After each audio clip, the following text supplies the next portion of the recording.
If I ever lied to my teacher, I witnessed the backside of a ruler coming down hard and fast on my little white knuckles. That's a ruler. Yes, those were the good old days at Catholic school with Sister Mary Euphemia.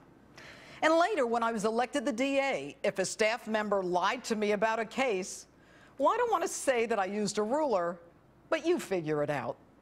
And when I was a judge, if a lawyer or a defendant lied to me, they went directly to jail. You've seen this one before. If I hear anything other than guilty or not guilty, you'll be in contempt. I think I get the point. No, I don't think you do. You're now in contempt of court. Let's go.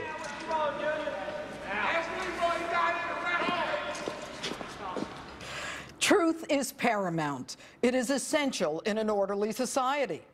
As a judge, I would instruct juries that if a witness lied about one thing, they could disregard the witness's entire testimony. Hello and welcome to Justice. I'm Judge Jeanine Pirro. Thanks for joining us tonight. This week, after Jay Carney said it was the Obama White House that made the decision to stop those White House tours, President Obama, in an interview with ABC's George Stephanopoulos, said that he never made the decision to close his house.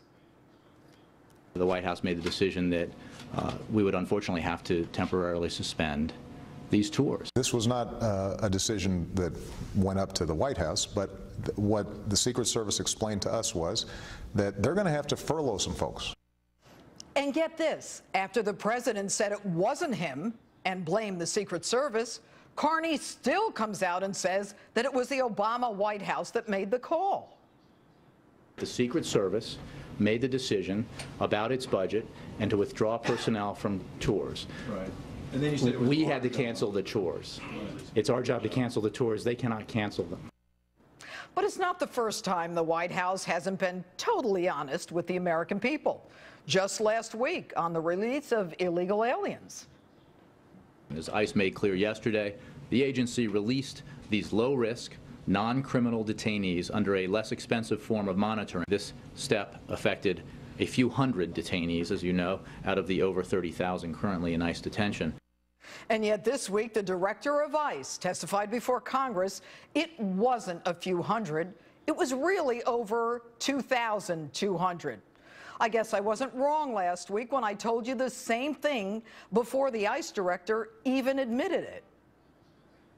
In the last 2 weeks, the Obama administration has opened its jails to release more than 2,000 criminal illegal aliens. That's what I said, 2,000 criminal illegal aliens. But maybe they're starting to see the light.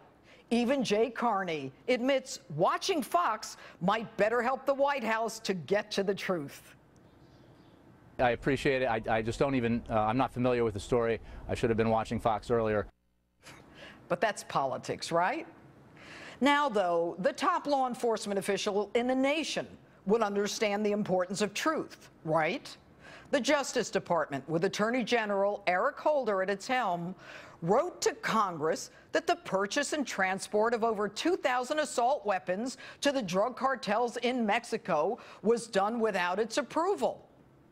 And when the truth was told, Holder had to withdraw the letter, but then claimed he didn't know anything about Fast and Furious. I didn't know about Operation Fast and Furious until the beginning parts of 2011. So once you're caught in the lie, dead to rights, the lie changes to, I didn't know. Just like they didn't know Ambassador Stevens wanted more security. They didn't know it was a planned terrorist attack. And they didn't have time during those 8 hours to protect our men on the ground. They just didn't know.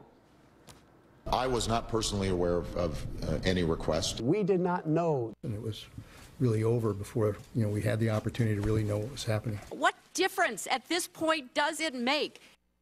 So they didn't know, or they just don't care. And if you can't lie and you can't say you don't know, then you do that old Washington two-step, it's not what it seems. And by the way, If any of you are worried about the economy, don't worry. Be happy. There's no debt crisis either. We don't have an immediate crisis in terms of debt. In fact, for the next 10 years, it's going to be in a sustainable place. With all due respect, Mr. President, saddling our children and grandchildren with trillions of dollars of debt is a crisis. Maybe Sarah Palin said it best when she said earlier today at CPAC, Barack Obama promised the most transparent administration ever. Barack Obama, you lie. Sister Euphemia, if you're still out there and you still have that ruler, I've got somebody for you.